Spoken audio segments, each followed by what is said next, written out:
ધંધુકાથી સમાચાર સામે આવી રહ્યા છે। ધંધુકા રોજકા માર્ગ ઉપર શક્તિધામ ટ્રાવેલ્સની લક્ઝરી બસે પલટી ખાધી હોવાનું સામે આવ્યું છે। તો સુરતથી સૌરાષ્ટ્ર જઈ રહેલી બસે પલટી ખાધી છે। તો મધ્યરાત્રિ બાદ રોજકાથી ધંધુકા આવતા સમયે અકસ્માત સર્જાયો હોવાનું સામે આવ્યું છે।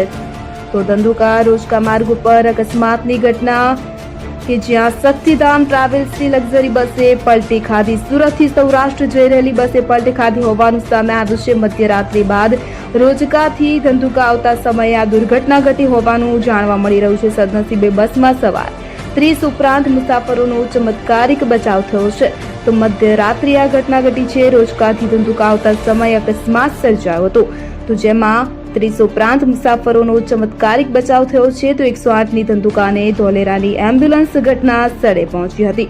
તો ચાલકે સ્ટીયરિંગ પરથી કાબુ ગુમાવતા અકસ્માત સર્જાયો હતો। તો 30 ઉપરાંત મુસાફરોનો ચમત્કારિક બચાવ થયો। ચાલકે સ્ટીયરિંગ પરથી કાબુ ગુમાવતા અકસ્માત મોટી જાનહાનિ કરી।